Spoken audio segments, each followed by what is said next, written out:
Good evening, everyone. Welcome to the Scene on Access TNT Style. Today, we're going to be talking with Bart Allen. He runs Uberdank Productions, and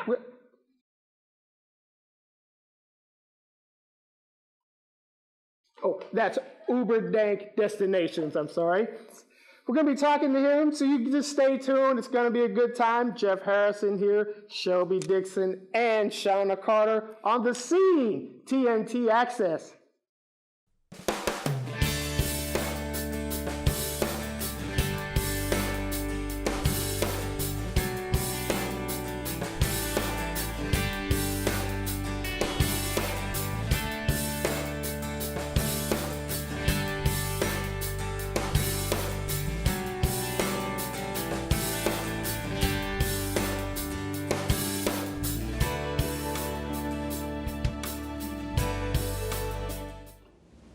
Welcome back to the Scene. We are here with Bart Allen, who is the owner of Uberdank Productions. For those who do not know what that is, sir, could you please let us know what that is? Well, it's Uberdank Destinations, technically, and it's a business that I have that we take people to Colorado. The name really kind of says it all. Uberdank means the best of the best, and we go to different places in Colorado and take people out there to explore what cannabis can do for them, specifically in the business with medical conditions. Now, people want to buy a ticket to just go, they can do that too, but we're principally medically based.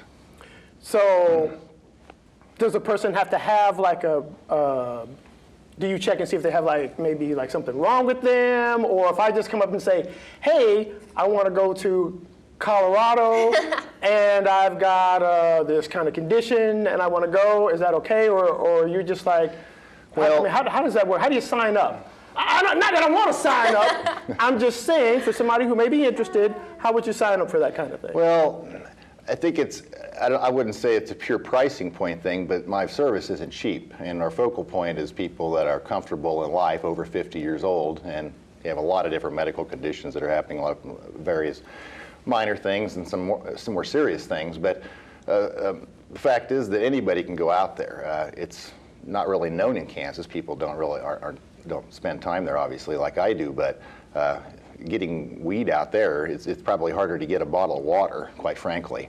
Really? So if you want to, just some young person came saying, hey, would you hook me up? I would be more than happy for $420 to hook you up. But you'll take young people there, not just. Well, you got to be over 21. Well, actually, you don't have to be 21, but you can't go into any dispensaries or do anything like that. But that's really a very small part of our business. Really, a large part of it. It really doesn't have that much to do with the marijuana side. We offer that service, but as I was telling her a minute ago, that there's no way to get to get from Saline to Denver, period, unless you drive yourself. I mean, if you're over 50, taking on, like I did the other day, dust storms and 70-mile-an-hour crosswinds to hit Denver in 5 lanes of crazy traffic, and then you hit the mousetrap downtown, and it's a pretty confusing thing. And if you're 21, I encourage you. You may have an adventure. It costs $125 in gas, and go out there with your friends, split the gas, and you can go figure all this out for yourself. That's not what I'm offering. This is a very above board, it'd be like going to Napa Valley, quite frankly. I don't have just some van. I have a nice Mercedes van. I found the nicest restrooms along I-70. Quite frankly, that's the hardest part. I didn't have to worry. Exactly. It's just took me a year to find this. So, and if you've flown a lot like I have anymore, they don't have to give you anything. They can park you on the runway, and you can't even use the bathroom. I had a cousin who literally went to the bathroom in his seat, and he's a detective, for God's sake. I mean, it wasn't like he was just some schmuck.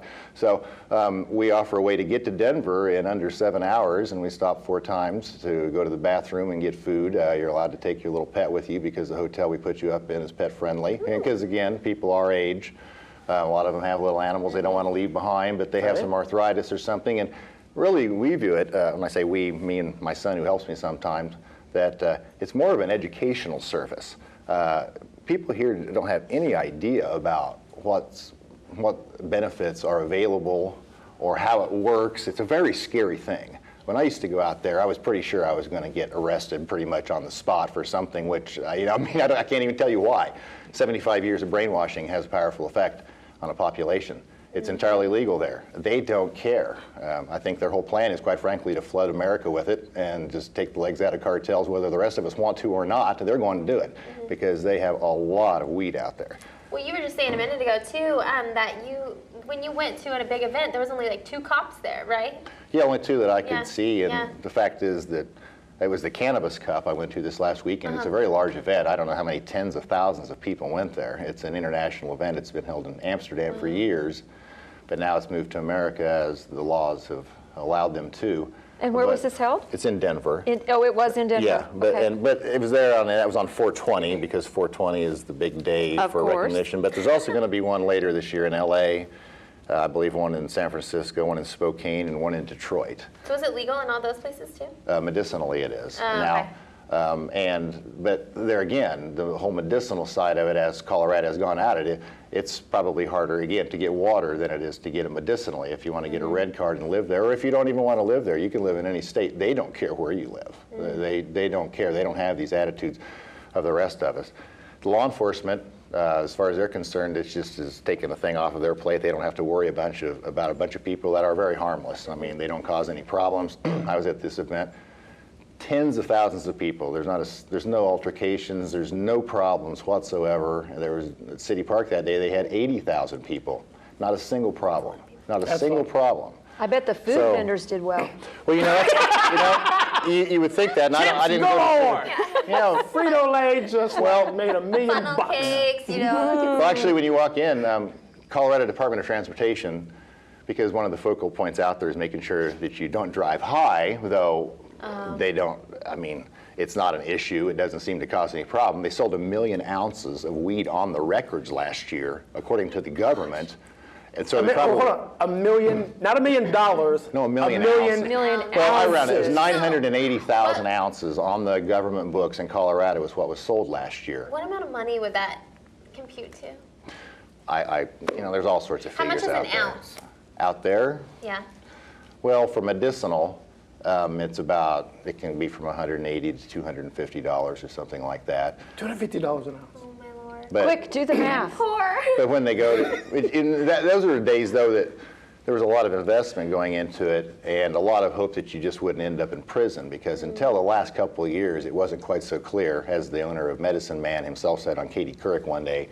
In 2009, he wasn't feeling like a genius when he would wake up at night and he was dreaming he was in federal prison because though the state laws were there, the feds hadn't really made it clear that they weren't going to leave this stuff alone. Now he looks like a genius and he's making a lot of money. And I would say that the reason that's happening is because on the recreational side, those same ounces are going for $480.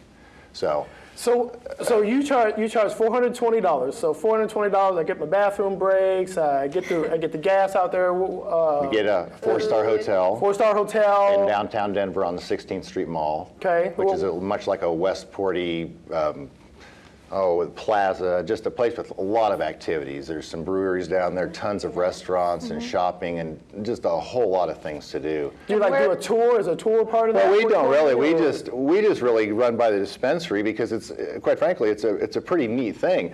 The one that we go to, they have millions of dollars invested. This isn't just a bunch of long hairs sitting around growing a bunch of weed. These guys are growing. In fact, when we took a tour, their concern was that we were going to give their weed some disease. It's like stay away from the weed. We don't want to give you to give it something. And so they're growing them in these ultra bacteria-free rooms, and they actually have windows set up now so this one that you can walk by and see what the whole process is. It's very much like a Napa Valley. It's a giant hoop house, sort of. A giant hoop house. Yeah, I don't know what a hoop house is. where they grow the weed. Yeah. It's a giant hoop house. It's all protected from all the environment. Exactly, and in this case, it's even beyond that. It's to like pharmaceutical grade walls. They were talking about, I think it cost them, I don't remember how many hundreds of $1,000s just to paint the area inside because it's all microbial resistant paint and this and that. And then what if they could have painted our set for cheaper? That's an old joke. Don't go there. But there's a lot to it. You have the growing, and then you have the harvesting, the trimming, the packaging, and all that. So you know, the way I, like, and I don't know how this comes across, but as a worldly person, I used to be as a professional and ran a business and been to over 25 different countries. So to me, this is just merely a capitalistic venture. And taking people out there is much like going to Napa Valley. We go by, and you don't have to buy anything. It's pretty damn cool if you're 50 years old to think that you can stand and look at 50,000 plants growing and know that this is completely legal. The people I take, what they do is they'll buy something, they'll walk out the door, they'll walk back in then, and walk out the door again because they just love the feeling of being able to walk out without getting arrested. Right. It happens every time. Just keep every waiting. time. They're like, They do. They walk out, just and then they'll turn around and go, I got to do that again. Yeah. Gotcha. So it's a whole different environment out there, and what we're trying to do is, well, number one, it's a way to get to Denver in a very financially, from the standpoint of finances, it's about $320 to fly out of Wichita, and then it's a $75 round-trip cab fare into Denver, and you don't even have a hotel yet before that happens. Flying out of Manhattan is about $600, and you get to, I think, take a tour of Dallas and Phoenix before you get there. So, in fact, out of Wichita, if you figure out the time from where you leave here until you get to Denver, I'll have you there before that. There's no doubt about it. So how many people can you take on these trips? It holds 10 is what we can hold on And the vehicle. Mercedes. Well, and it's That just, piqued my interest right off. Yes, me too. well, 5-star hotel. I don't want to sound snobby, but it's just that you can stand up in it. I It's a think it 6-foot sounds person. I like to be able to stand up and you don't hit your head. And the fact of the matter is that though the paper and the press makes it sound like I'm going to just want to get people high and make money, it's really the origin of all this was that my wife has been very sick for years, and other people that I know that suffer from very painful conditions, and the medical community just they have some areas where they don't do so well in. Many of the times, in her case, she's a perfect example. Some of the drugs that they put you on create more problems than you had in the first place. Every commercial says that, right? That's You right. can I mean, take yeah, a what's pill the for last- this, Disclaimer is your longer arm's than going to the fall off, your commercial. eyeball's going to, And- you could die, whatever. Your Yeah. eyeballs gonna fall? And Yeah, the bigger picture is that It's like for whooping this is a much bigger economic thing because the pharmaceutical companies are a little bit irritated about this. So what are they going to do if you don't have to take your Xanax and you can just get Then they some go out of weed? business Exactly. pretty much. This is not good, and that's really the I don't know what you want to say, but the genesis of this whole thing. What you see is the leg has been taken out from underneath of a very illogical formula that's been in place for the last 75 years, imposed by government and capitalists in America who wanted to make money for other reasons and didn't like the fact that you could grow something in your backyard And you would you. not need their product. Yeah. They could not stand that. Philosophically, would you say that the pharmaceutical companies are nothing but drug dealers? Well, I wouldn't say philosophically, they're huge drug dealers. I'll give you an excellent story in the way they even do business. One of my guys I know, his little granddaughter has seizures multiple times a day, has all of her life, until she was one of these little patients that they've done a lot of reports on, I can't remember the name of Charlotte's Web is a particular strain that's high in one of the chemicals that's apparently useful in stopping seizures and preventing them or arresting them or however you want to look at it. I'm not a doctor. But she's one of them, and so she got a red card. She has a 4-year-old, has a medical patient, and she has 25 plants that she is assigned to a dispensary that then processes it down into an oil for her that she takes daily, and it keeps her just, I think twice a day, I don't remember, but she doesn't have seizures anymore. Wow. Okay? The pharmaceutical company was more than happy to do this for them for $2,500 a month, and it's an uninsured thing. They were more than happy to do that. They ended up getting it from a guy who runs a dispensary who does it for $25 a month because he just likes helping little girls. It's just a crazy damn thing. He feels really good about that he gets up every day and helps a little girl not have a seizure. Or multiple seizures. As opposed to the pharmaceutical companies, and they'll tell you all sorts of reasons why they need to have all that money, all their research and all this and that, and this blah, blah, blah, blah, blah, blah, blah. Interestingly, out there, everybody is concerned about cartels. You hear this all the time. They love cartels out there. Couldn't care less about cartels. What they fear is pharmaceutical companies. Those guys, like they're doing in Massachusetts, they write the rules out there, because they have a lot of clout, and they're making it so that you can't get it unless you go to a pharmacy, and you can't grow it for yourself. And if you're within 150 miles of a pharmacy, you won't even be able to grow it for yourself. So that's what pharmacies will get you. They'll make sure that their stockholders make a lot of money, that's all they'll do. So. Are there different types of weeds? There's different types of medicine. So is there different types of weed too that help different things? Like that medicine helped seizures. There's different constituents of chemicals depending on which type that they grow. Some of them have, I mean, everybody focuses on the THC, which is the psychoactive side of it, and there is some medicinal benefits to that, but the ones that they really focus on are the CBDs and CBAs, or a whole other profile of chemicals that are in there. That, and then you can grow strains like the Charlotte's Web that they were growing. They actually decided, there really wasn't a reason to do it, but everybody was trying to grow the baddest weed on earth. I mean, now it's up to, I think this year Cannabis Cup is like 28% THC. You know, when I was in high school, it was like 6 or something like this. But the guys who did the Charlotte's Web, they just thought, well, hell, let's try to grow something here that is high in CBD. And I'll probably say it wrong, but it's a cannabidiol or cannabidiol or something like that. It's CBD. But they just decided, let's try to go with the strain and get really high on that stuff and see how that, just for the heck of it, just to grow something different. And they did, and it turns out that it's very handy for this. So they've got a waiting list that's, I think, 2 or 3 times longer than what they actually have in clients right now that they're able to take care of. But yes, you're exactly right. In fact, when you go into most dispensaries, you'll see a lot of them have a book that'll have every strain and give you the percentage of the chemicals in each one of the strains, so that if your condition that you're trying to address is a stress or a PTSD or it's pain or it's related to sleeplessness, for instance, it's excellent for insomnia. You don't have to take some Ambien. I talked to somebody the other day, they were given Ambien to sleep, and they bought a trip to Mexico in the middle of the night on the computer. I had to explain this. So they thought they were doing it in conjunction with some friends of theirs, and now she has a trip to Mexico. And it's like, you probably should have just had a candy bar. Yeah, right.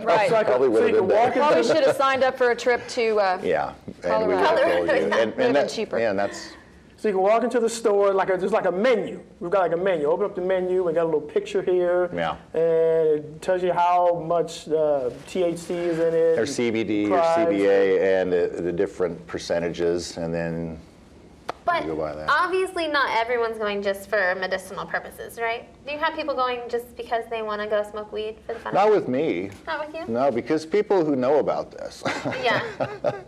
already know that you could just get in the car and go with your friends out there and do this. Yeah. I mean, this is not like a secret. This is Yeah. what always amuses me, that everybody acts like I have figured out something. Yeah. There's an ocean somewhere that I'm crossing, and Yeah. there's this vast amount of knowledge over there that we The don't have. Christopher Yeah. Columbus of weed.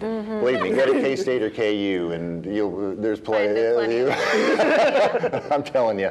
Well, Jeff and I were just Stories. talking about that earlier before the show. You know, he said, well, why would I want to pay $420 to go to Colorado when I could just go down the street here in Salina and get what I needed? And exactly obviously right. that's, you Not know, that I could, or if I know where any of those places are. it's okay, Jeff. I was just All saying right. that I'm understand. sure it could be done. We understand, but Well, and most people do, and that's why Yeah. people don't call me. Right. I mean, Because it's I'm here, for yeah. people that are like, this is a very confusing. I mean, it sounds simple, but it took me a year to figure this out. I mean, first I'm going out there, I dressed like this with my Cub Master haircut, and all they wanted to know was if I was a Fed. They kept saying, are you a Fed? And they don't care about anybody else, but they do not like Feds. They don't like the federal government. They really don't like them out there at a lot of different levels.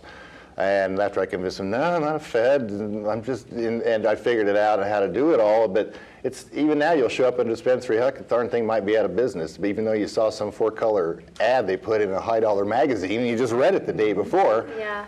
The reason that fascinates me as a businessman, and I have an economics degree from K-State, is that it's the beginning of a very large market. If nothing else, Right. the hemp Right. side, everybody focuses on the marijuana side, but the hemp side now has been freed up by all this too, and there's a huge, huge, huge market for hemp. And I'm just fascinated to go out and see all this shaking its way out. I mean, you go into some dispensaries and, you know, they make like a Wheel of Fortune thing there by hand, and you spin it when you go in, and next time you get a free joint or whatever's on there. Well, and it's kind of, and it's run Big by... money, big money, big weed. Oh. Stop. And it's very...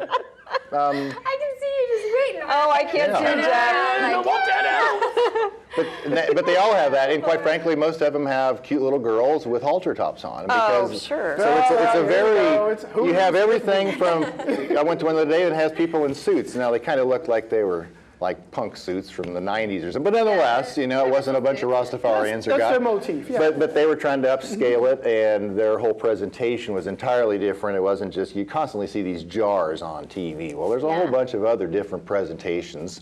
And as a businessman, I'm fascinated to see, for instance, it didn't occur to them, it didn't seem like that they could raise their price. They were very concerned that they were only allowed to double their grow when legalization came. Now, they were only growing for 100,000 people who had red cards.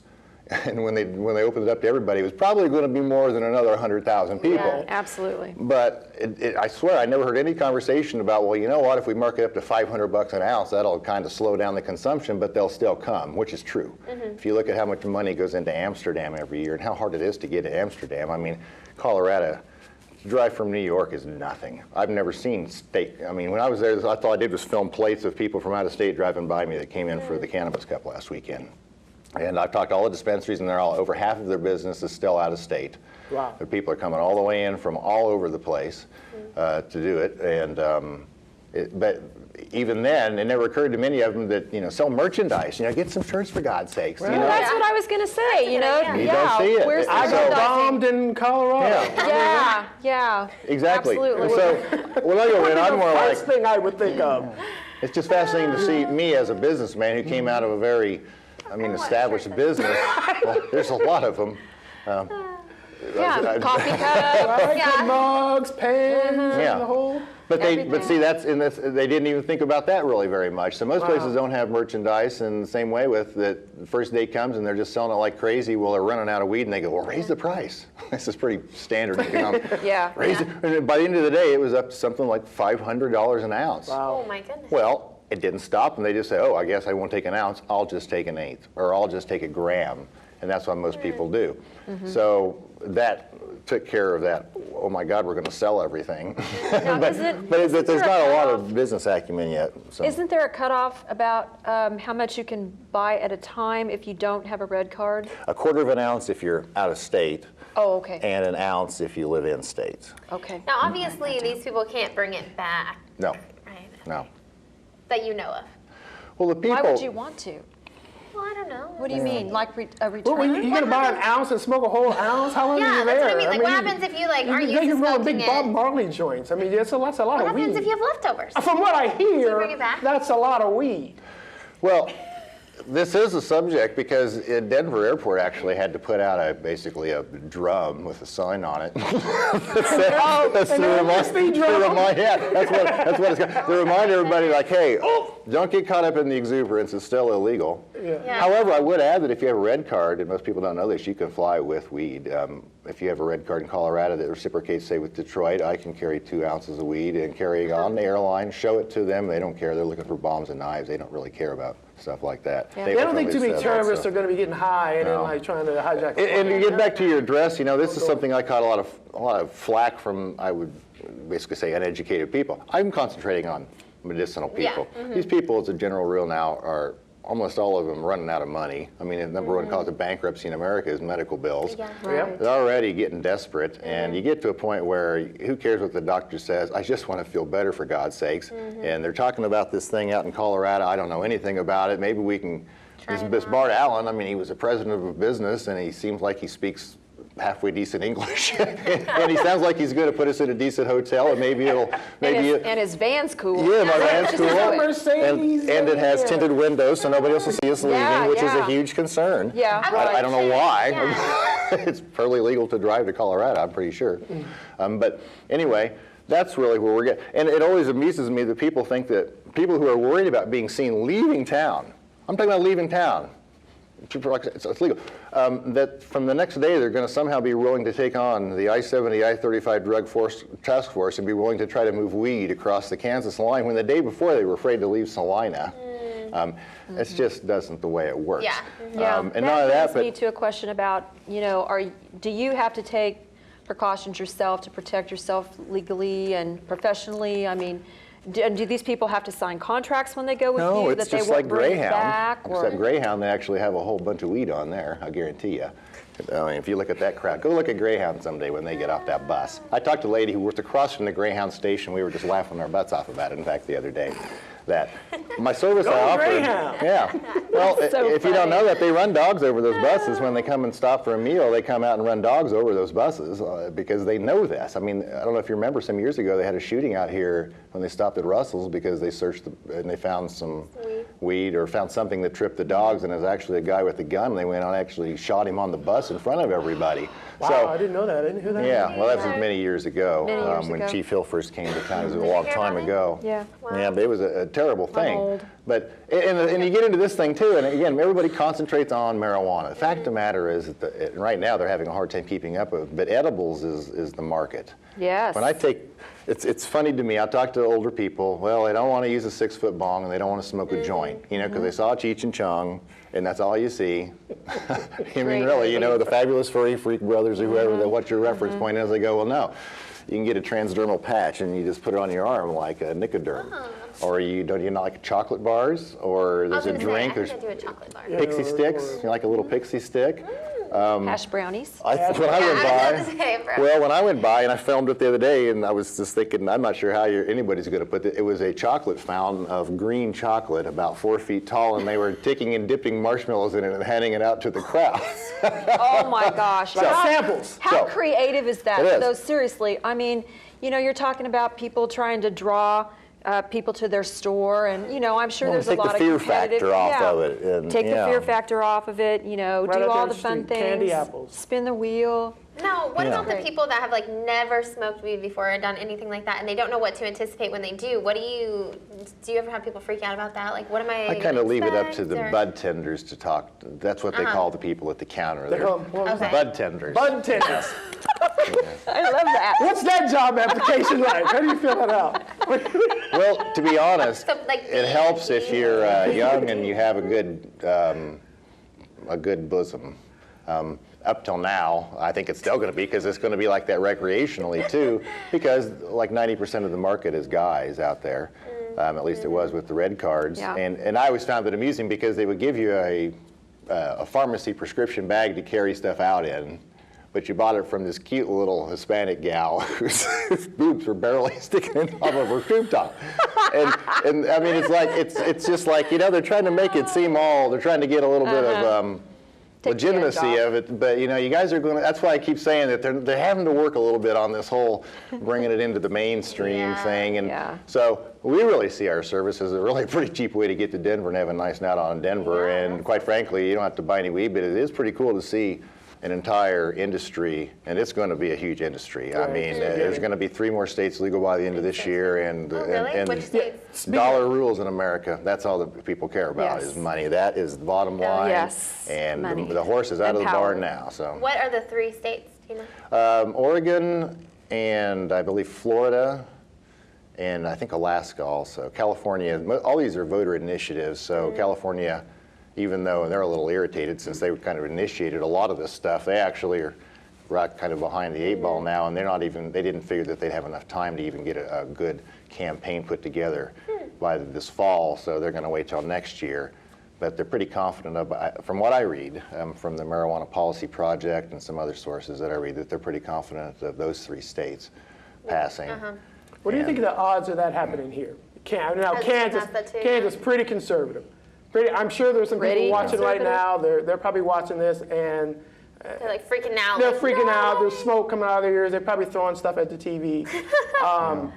Pretty conservative state. What do you think the odds are that one day in Kansas there will be some Legalization. you'll be able to go, and here's the Bud Barista, and there's weed right down here downtown by what is that, Martinelli's, Well, the general, Jeff's Bud store by Martinelli's. it probably would be. Actually, I want to you make know, money too. There's actually more dispensaries in Denver than there are Starbucks. I don't know why that's relevant, but for some people, but that's so it hugely probably would. relevant. It probably would be. It probably would be one downtown. The general course of this is, and the tack they've always taken on it is that you go medicinal first, and then after about a few years and everybody realizes that the world is not going to end, that all these people that you just never realized they were smoking weed before. I mean, that's what it comes down to. Right. You know, they didn't sell 1 million ounces of weed last year and didn't sell anything the weed before. I mean, everybody's been getting plenty of weed since I was a kid. Never had any problem myself getting any weed my entire life. I mean, all we did And is... legalization is not going to start anybody. All this does is just shifts it. Weed, Yeah. they've been smoking weed before. It just shifted whether it's into legal or not. an atmosphere where not only can it be taxed, but it can be regulated, and it cuts it away from all the other drugs. The whole point of what Amsterdam did years ago with basically turning a blind eye, and now, by the way, they're looking at legalizing because they just hear this huge sucking sound of nobody's going to Amsterdam anymore. So now they're going to have to, I heard it last week in Denver, they had the big story was that Amsterdam's going to actually legalize it now because nobody wants to go to Amsterdam anymore. But So Kansas, just I don't know. Kansas might eventually go medicinal, I think. In fact, right now, I think it's something like 58% of all Kansans, and if you can believe what polls, are for medicinal side of it. On the other side of it, legalization, it's almost always, from what I see, follows the medicinal side of it, because you have to kind of, I don't know if you want to say it, but it desensitizes everybody who's a little bit worried that you're going to be having mayhem on the roads. And I hear this now from people. What about all the people crashing and all the mayhem? And, well, I don't, show me where this is happening. In Colorado, I mean, for God's sake, where is this happening? They've been smoking like this for years out there. Surely somebody can find me somebody who took out a family of 4 while they were high. I mean, find them. I've yet to find anybody who can do this. So. Are there any statistics like on, how with alcohol and beer and all that stuff, when they get drunk, all these accidents happen, all that stuff. Is there any statistics on how often compared to each other that they happen? Like someone who smokes I've never weed versus, seen any. Yeah. It's pretty much a different effect, though. Most people who get high don't want to drive. I mean, it's not like you're going to drive around and get high. Yeah.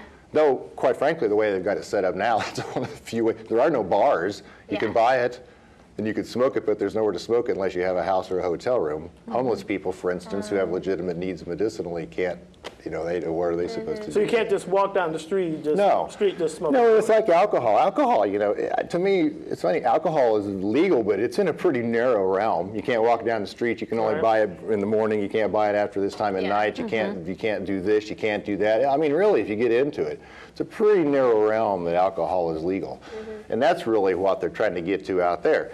As I was starting to say in Amsterdam, the reason that what happens is if you have a shop and you're selling marijuana, and some guy comes by selling crack, you're probably going to shoot him because he's going to mess up your business big time here.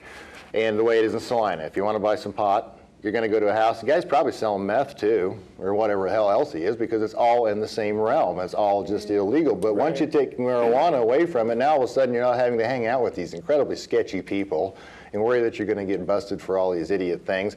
The cops out there, like I said, in Colorado, they seem ecstatic about the whole thing. They've just taken something that made no sense to them off of their plate that they spent a lot of time on. As far as what's happening, I think they wait, and kind of like I am, where's the proof in the pudding of this? I mean, where is all this mayhem that's going to be happening from all this? And as far as the children, well, I know when I was a child in 15, I could get it 24 hours a day, 7 days a week.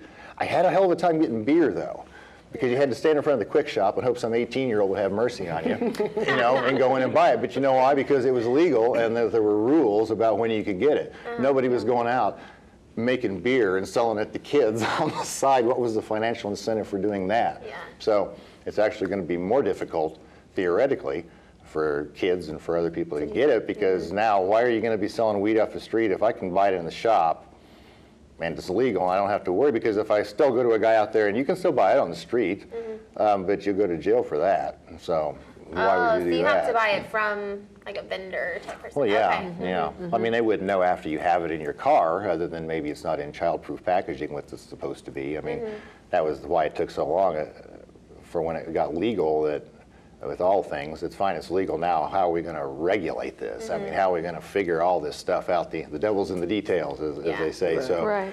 all the child-proof packaging, and for a while they had separate counters where. It's like going to the liquor store, one side's for medicinal and one side, it's exactly the same products. All that's going to change. But initially they did a lot of things that just kind of seemed crazy to me. Their whole process, even for getting to being able to work in the industry, was that you have to get a badge to work in the industry. So you have to go down and go through a little check, but you show up, it sounds like something a bunch A of little potheads. check? Well, basically they make, well, it's like a liquor store. I mean, what kind of a background check do they do on you for working at a liquor store? I mean, nothing really. They just hire you and make sure you don't have a felony record is the biggest thing. That's I all they really guess. care. In fact, their biggest concern is out there is whether you're paid up on your school loans. That seems to be the biggest issue out there. Oh, okay. Interesting. But the whole process, you go in, and I think they may have changed it now because there's such a, they're going to have to do something. But you didn't just go in and apply and go through some process. You had to go in and pick out, you had to show up at 6 different days between 8 o'clock and 8:30 in the morning and show up to this room in one of the government buildings and get put on a list. And then you leave. And you have to do this on 6 different days. Don't have to be in a row, but you have to do it 6 different times. What was the point of You know, again, You don't seeing know. if you're and I want to point punctual, out or- that this is a government process. This was not made up by the people in the industry. Okay, well that's just the, so once you've got these 6, this now allows you to move on to the next stage, which is you show up and go into a room and they have a can and they put in 12 poker chips, 10 of them are black and 2 are green, and you reach in and whoever gets the 2 green ones are the ones who get processed that day. There's only 3 ladies who work there and they're all over 60. And so they were processing only 2 people a day to work in the industry. I don't know if you've been watching the TV, but they need more than 2 people a day. Yeah, sounds like And it. especially I mean, they were talking about the guys that are like major growers. They've been working for 10 years at this, and so they've got thousands of plants growing. They're getting paid $200,000 a year because these guys are mad geniuses, and they have to go through the same process. The guy I talked to, he went in and got the green chip the first time. He didn't even want to look back because everybody behind him had been there like 15 times and they could never get the damn green A chip. little upset. And they were about ready to lose their jobs because they couldn't continue working in the industry that they've been working in. So there's a lot of things that they have to work out that as I said, as a businessman with an economics degree, I just am used to knowing. It's Yeah. like, raising prices, that would help you. How about a little merch? Try selling a little merchandise, but Right. it's working itself out, and it's kind of interesting to see. So if someone did want to take your trip and go, how would they get in touch with you? What kind of system do they have to go through then? You said there's no contracts or Well, we anything have to sign. no, you just pay the money and we get on. It's like a bus. You just come and we require a down payment. And you go 2 times a modest week, down is that payment. No. We've been going generally about once a month because okay. number one, it's winter. And winter in Denver, and I mean, we're not going skiing. We're Yeah. going to Denver to stay in a hotel. Yeah. Who wants to go to Denver in the wintertime? It's No. dark Yeah. and it's cold and you can't go walking. Winter in the summer, Denver in the summer is a beautiful place. Oh, yeah. I mean, it's gorgeous, all sorts of things to do.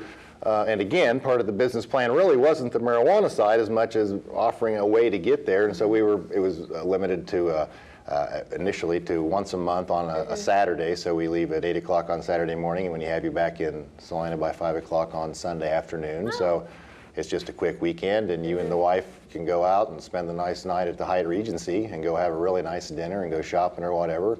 And then you get back on the bus and take a nap, and you're back in Salina, and it's all for less than, you don't have to worry about anything. You don't have to worry about driving, you don't have to worry.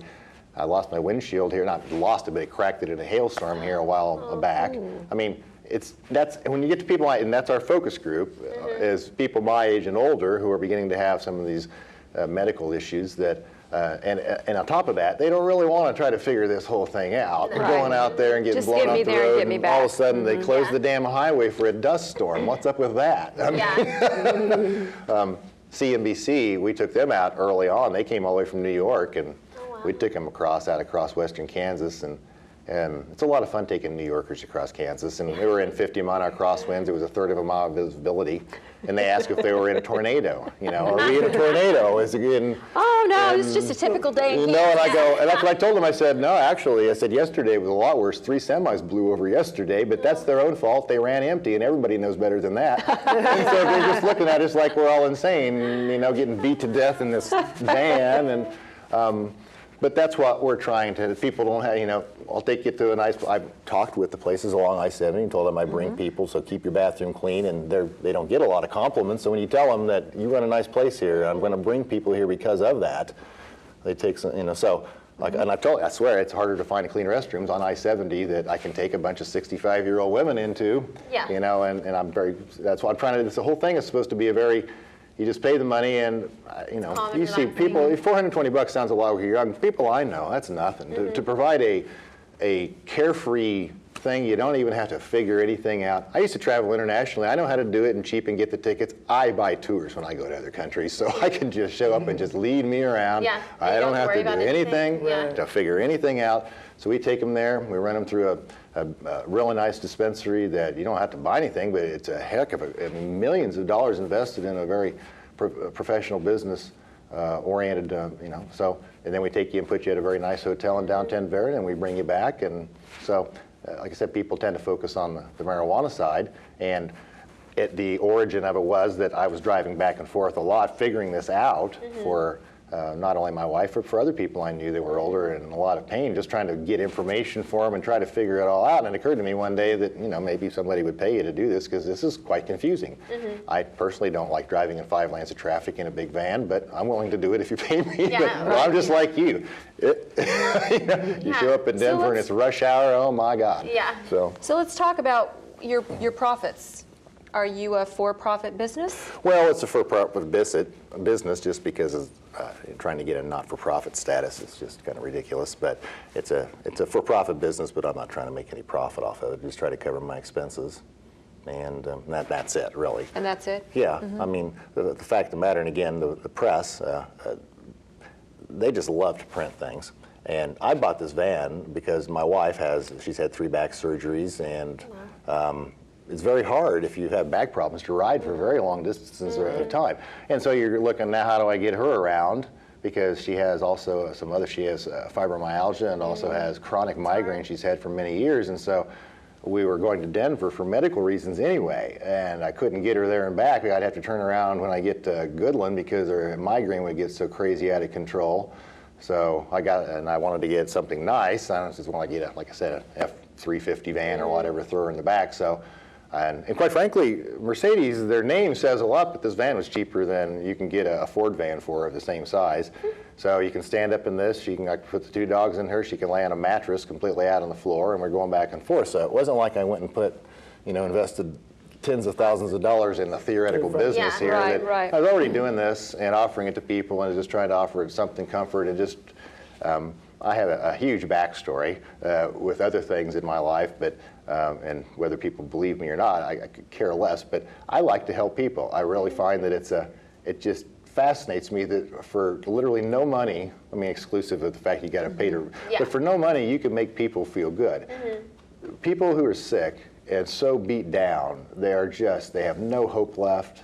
They're just done. I mean, they're addicted. Now they're suffering if you're on oxycodone, which they hand out like candy. Now you're suffering. You can't even go to the bathroom anymore because it's freezing you up for. It's just a harsh world out there. They don't give any answers for you, as I always hear them say. Well, that's why we call it practicing medicine. You have to emphasize on practicing. Nice answer. Yeah. So.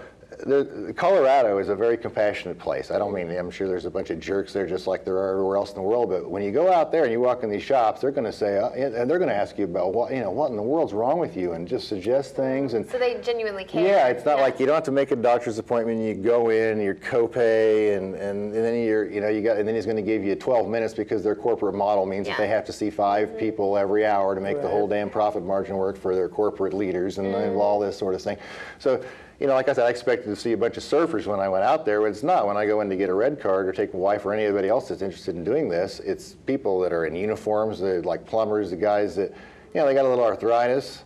They don't want to get on Ambien to go to sleep at night or get put on some pain. They don't want to get put on this kind of stuff. That stuff is bad news. It kills. The number 1 cause of liver failure in America is acetaminophen. It's not alcohol. It's people taking Tylenol. People don't know this. The number 1 cause That's true. One of the number one, not number one, but one of the leading causes of death of 40-year-old mothers is oxycodone overdose. I've heard so many people say that they take that lately, and I'm like, yeah, they hand it out like candy. Yeah. So that's where they find themselves, is they can either go through this whole thing, and then the insurance companies are screwing them, and you're figuring all this out. You got to go and miss work, or you can just go and see a doctor who says, and he goes, what's the deal? And I go, got tendonitis. He says, well, that's too bad. Here's our recommendations. You can get some weed. And that's all you get. And then they treat you just like you are actually a person. And I mean, we don't see it so much here in Saline. I see we have one guy that's kind of taken up residence at Crawford in Ohio, trying to beg for food or beg for something down there. Pretty gutsy in Salina. In Denver, this is an every corner thing. Everybody, the kids with their surfboards, it's not. When you go in, more times than not, I'll be in with one of these doctors, and there'll be people that have to bring people with them to read the forms to them, to help them sign it. I mean, there's a whole group of people out there that we all kind of try to ignore, and we don't have a lot of them here, but you get into bigger cities, and this whole getting involved with insurance and doctors and all this stuff, and then it's a pretty cold system. If you're not there on time, by the way, it's a $20 in case you miss your appointment, and it's a cold system as compared to the compassion that they feel. And I don't mean to, but that's really the genesis. A lot of people, when they have medical conditions, if they just want somebody to care about them, and they, paying people to care doesn't work. So for example, that girl that had the seizures, how many times would she have to use the medicinal weed to either stop those seizures or I can't feel speak better? for her personally. I think if I understand what her grandfather was saying, I think probably a couple times a day. You just take a syringe, not with a needle, but when you have a baby, and just to squirt it in their mouth, or you can maybe cook it in something if they get older or something like that. But but it's not a continual these thing. people that you take out there, I'm just curious about this. You take them out there, they go on a little trip, either they get their little stuff, they can't bring it back. They get their little relief while they're there, but what do they do? What do they do when they get back? That's why, and the bigger when if you really analyze what we're doing, and this is why I do it. I mean, I don't just take people to get high. I like to think I have a brain for some reason. It really just opens up some discussion for them.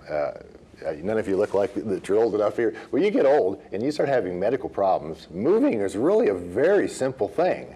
When it comes to, of all the things you can do to make yourself better, all I have to do is move and I can feel better. That's a pretty easy thing, especially after the kids are gone. How many people do you know that just head for the south once what do they call them, the snowbirds, all the old people that head south. So what we really are doing is, and what people feel like when they get back generally is that why was all this information been kept from me all my life? I don't understand, because clearly nobody's getting killed. It doesn't seem dangerous. It's all I don't understand why I don't understand. I'm 60 years old and I've not even been allowed to have access to this information. And they don't understand that is where they come from, and they really feel a little bit irritated that the government has withheld all this information. Most people don't know this, but the United States government holds the patent on medicinal marijuana. I don't think it's too useless. Why would they patent it, Do you ever have people go and then come back and have not felt any difference from using the medicine? I got to be honest. I really try to stay away from it. I try not to give advice. I try to say, the bud tenders, ask them for your particular condition if it's of any. We have everything from people with a little arthritis to I've taken people that are dead now that had cancer and they just were tired of throwing up every damn day and they wanted to have the last 3 months of their life without just puking every day. And it helped? Oh yeah, there's no doubt about that. So you have repeat customers? No, I don't have repeat customers. No, because once they figure it out. Then they go on their own. Yeah, I've had somebody send their. I had somebody, for instance, send their grandson. Those are the people Because they wanted to find. They didn't want to do it. It seemed a little scary. But would you go figure it out for me? And he came back and said, "Yeah, I know where you can go, and I know how it all works, and and so it's just more of a comfort. So we view it more as an educational thing. By the way, you can have a fun night out at Denver.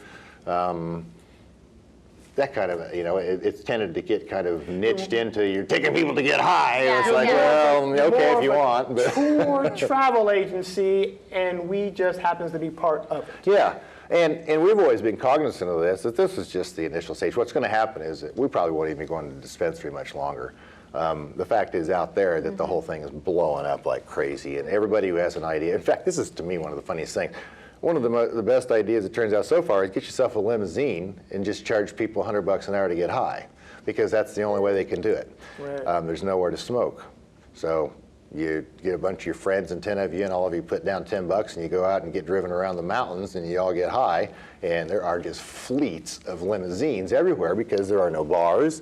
There's nowhere to go. And hotels, even though they don't care what the hell you do, believe me, because they're not going to, money carries the day out there. I've talked with them.